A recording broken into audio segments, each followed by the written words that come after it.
এরপরেও আমাদের কিছু ধান্দাবাজ বক্তারা রয়েছে, ফোন দেওয়ার সাথে সাথে এক নাম্বার কথা, যারা এগুলো রেকর্ড করো তোমরা আমার এই কথাগুলো ছেড়ে দিও, তারা শিক্ষা নেয়। ফোন এক নাম্বার, আমার ডেট খালি নেই, তুই ডায়েরি পাস করি। 2025 সালের ডায়েরি মাত্র বের হয়েছে, 26-এর ডায়েরি তো এখনো আসে নাই। মিথ্যুক কোথাকার, তুই আবার মুফাসসির কোরআন নামের আগে দিয়ে লাগাস, বেয়াদব। 30 সালের ডায়েরি খালি যায়, ঠিক না বেঠে? খালি নেই।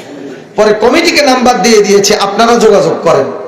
ওমা, আমার জন্য ডেট খালি নেই। কমিটি যখন যোগাযোগ করছে, ডেট খালি, রেট 80,000 টাকা। ডেট খালি, টাকা কত? 80,000। আমার ডায়েরিতে লিখতে হলে আগে 30,000। মাহফিলের দিন সকালবেলা আমার অ্যাকাউন্টে ঢুকাই দিতে হবে 50,000।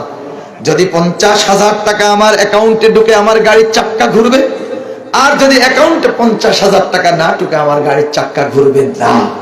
অসভ্যর বাচ্চা, অসভ্য।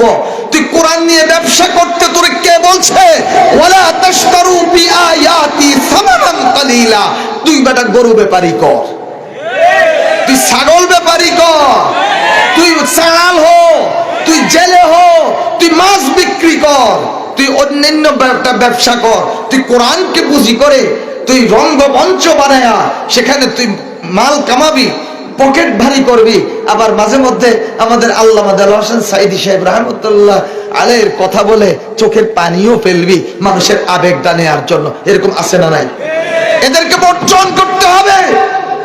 একটা বছর যদি এরকম কন্ট্যাক্টদারি বক্তাদেরকে আপনারা বর্জন করেন, পরের বছর ওরাই ফোন দিবে, ভাই মাহফিল তো পাই না, যা দেন দিবেন, 2-4টা মাহফিল দেন। কথা কম। তারা যেরকম খারাপ, যারা আয়োজক ওরাও খারাপ। অমুকের দাওয়াত দিলে 5 জায়গা দেয়া যাবে না। কাবেটা কি হয়েছে? সে রংডং বেশি করে। এই জন্য আমরা তো দেখি ওই মাহফিল গুলো, এর মধ্যে যারা আসে ওয়াজ শুনতে, তার 3 ভাগের 1 ভাগ নামাজি আর 2 ভাগে হচ্ছে বেনামাজি। শুধু হুজুরের মজা রং ঢং দেখার জন্য আসে। কথা বলেন ঠিক না বেঠে? এগুলোকে বর্জন করতে হবে।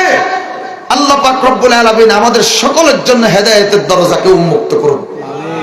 সবাইকে আল্লাহ হেদায়েত করেন বলি আমিন।